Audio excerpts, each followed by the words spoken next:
یوحنا کی انجیل اور اس کا 15واں باب جو 27 آیات پر مشتمل ہے۔ انگور کا حقیقی درخت میں ہوں اور میرا باپ باغبان ہے۔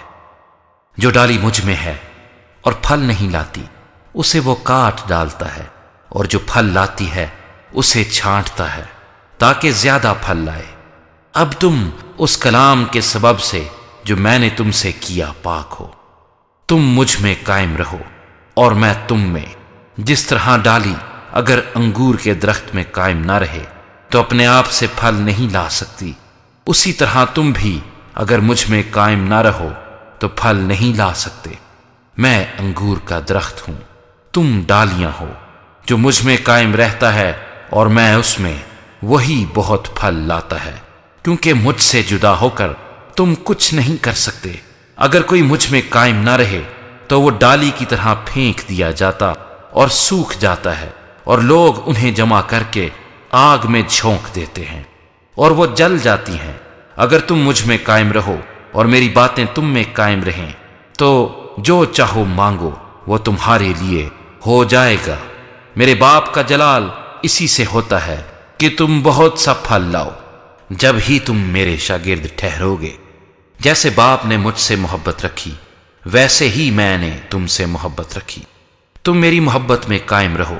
اگر تم میرے حکموں پر عمل کرو گے تو میری محبت میں قائم رہو گے، جیسے میں نے اپنے باپ کے حکموں پر عمل کیا ہے اور اس کی محبت میں قائم ہوں۔ میں نے یہ باتیں اس لیے تم سے کہی ہیں کہ میری خوشی تم میں ہو اور تمہاری خوشی پوری ہو جائے۔ میرا حکم یہ ہے کہ جیسے میں نے تم سے محبت رکھی تم بھی ایک دوسرے سے محبت رکھو۔ اس سے زیادہ محبت کوئی شخص نہیں کرتا کہ اپنی جان اپنے دوستوں کے لیے دے دے۔ جو کچھ میں تم کو حکم دیتا ہوں اگر تم اسے کرو تو میرے دوست ہو۔ اب سے میں تمہیں نوکر نہ کہوں گا، کیونکہ نوکر نہیں جانتا کہ اس کا مالک کیا کرتا ہے، بلکہ تمہیں میں نے دوست کہا ہے، اس لیے کہ جو باتیں میں نے اپنے باپ سے سنی وہ سب تم کو بتا دیں۔ تم نے مجھے نہیں چنا بلکہ میں نے تمہیں چن لیا اور تم کو مقرر کیا کہ جا کر پھل لاؤ اور تمہارا پھل قائم رہے، تاکہ میرے نام سے جو کچھ باپ سے مانگو وہ تم کو دے۔ میں تم کو ان باتوں کا حکم اس لیے دیتا ہوں کہ تم ایک دوسرے سے محبت رکھو۔ اگر دنیا تم سے عداوت رکھتی ہے تو تم جانتے ہو کہ اس نے تم سے پہلے مجھ سے بھی عداوت رکھی ہے۔ اگر تم دنیا کے ہوتے تو دنیا اپنوں کو عزیز رکھتی، لیکن چونکہ تم دنیا کے نہیں بلکہ میں نے تم کو دنیا میں سے چن لیا ہے، اس واسطے دنیا تم سے عداوت رکھتی ہے۔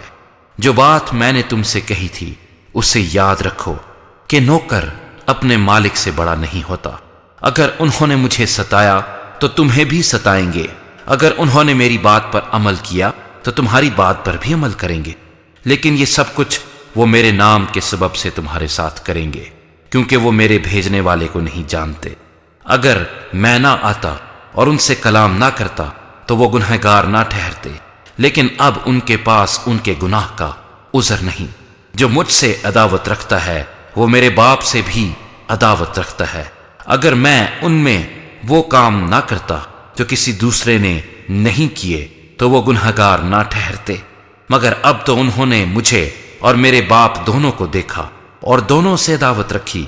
لیکن یہ اس لیے ہوا کہ وہ قول پورا ہو جو ان کی شریعت میں لکھا ہے کہ انہوں نے مجھ سے مفت عداوت رکھی۔ لیکن جب وہ مددگار آئے گا جس کو میں تمہارے پاس باپ کی طرف سے بھیجوں گا، یعنی روح حق جو باپ سے صادر ہوتا ہے، تو وہ میری گواہی دے گا، اور تم بھی گواہ ہو کیونکہ شروع سے میرے ساتھ ہو۔